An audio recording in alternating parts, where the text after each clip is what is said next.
Your phone knows you better than your family. The truth about digital identity. You carry it in your pocket. You sleep beside it. You take it to the bathroom. You use it when you're happy, when you're sad, when you're anxious, and when you're bored. It knows where you are at all times. It knows what you like, what you don't like, and what you desperately want to keep hidden. Your phone is no longer just a device. It's a digital mirror of your soul. The question is no longer whether it knows you. The question is, does it know you better than the people closest to you? The answer might be uncomfortable. Let's begin with the simple truth. Every time you interact with your phone, you're revealing something about yourself. That moment you hesitate before opening a message. That late-night scroll through an ex's Instagram. That 20-minute pause on a video about depression. These aren't just fleeting moments, they're data points. And your phone collects all of them. Not maliciously, not even consciously, but constantly. We used to think of ourselves as private beings.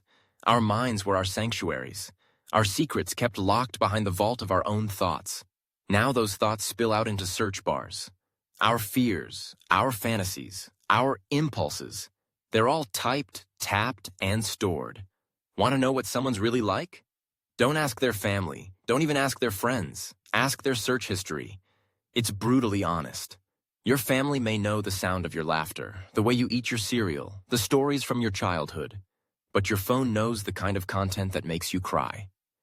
It knows how long you linger on posts about grief, or how many times you replayed that motivational video at 3 a.m.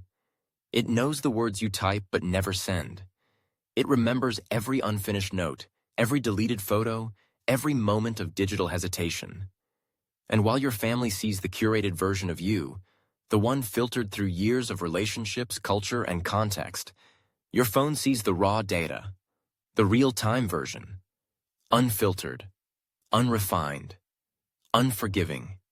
But it's not just about knowing, it's about interpreting. Your phone doesn't simply observe, it predicts. Based on your digital behavior, it can guess your mood, your political views, your shopping preferences, your sleep patterns, even your menstrual cycle. Algorithms, trained on billions of interactions, can identify when you're falling in love, spiraling into anxiety, or about to make a big life decision, often before you consciously realize it. Think about that. You may wake up feeling off. Your partner may ask if something's wrong. You shrug it off, unsure, but your phone knows. It noticed that your screen time jumped, that you opened your meditation app twice but didn't finish a session, that you reread old texts from 6 months ago.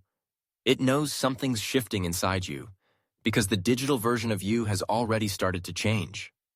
Now that digital version isn't just some abstract concept, it's a living profile that evolves with you, and it's incredibly valuable. To marketers, it's a goldmine. To governments, it's intelligence. To platforms, it's engagement. To artificial intelligence, it's training data. The more you use your phone, the more complete your digital self becomes.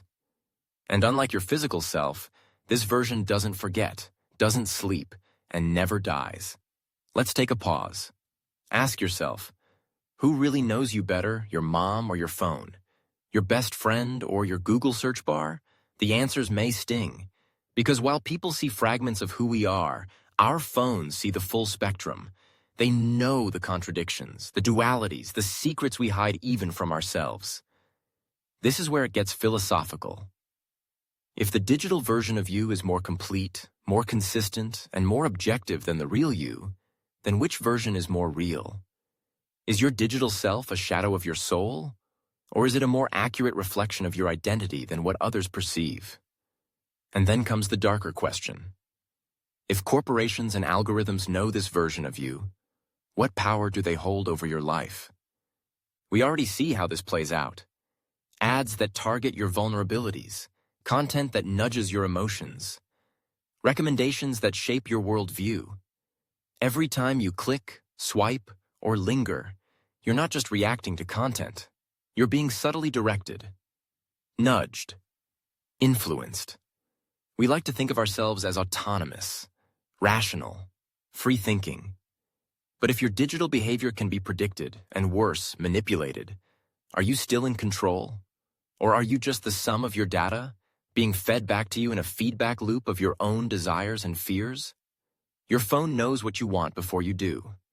It knows the product you're likely to buy, the person you're likely to message, the next video you're likely to watch. And in doing so, it shapes your reality. Your preferences aren't just being tracked, they're being formed. This brings us to the concept of the digital panopticon, a world where surveillance is invisible, constant, and internalized. You don't need to be watched if you believe you might be. You don't need to be told what to do if your behavior is being silently influenced by invisible hands. Welcome to the age of algorithmic intimacy. In this world, data is power. And the more your phone knows, the more powerful those who control the data become. Tech giants know that the best way to own the future is to own attention.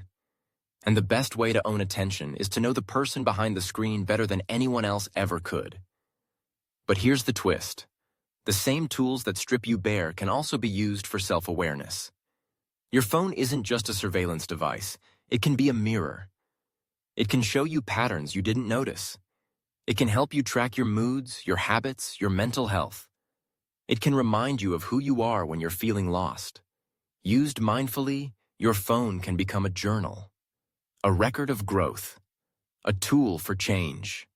The key is intentionality, awareness, ownership, understanding that your digital self is real, but it doesn't have to control you. You can choose what to share, what to hide, what to reclaim. Start by reviewing your digital habits. Look at your screen time. Notice which apps consume your energy. Reflect on the content you consume when you're anxious or bored or lonely. Observe your digital self without judgment. Then ask, is this who I want to be? Talk to your family about digital identity. Share with your friends how your phone shapes your thoughts. Normalize conversations about screen addiction, algorithmic influence, and data vulnerability. Because in doing so, you reclaim power. You turn your digital self from a passive profile into an active choice. Remember, your phone may know you better than your family, but only you can decide what that means. Will you let it define you, or will you use it as a tool to better understand yourself?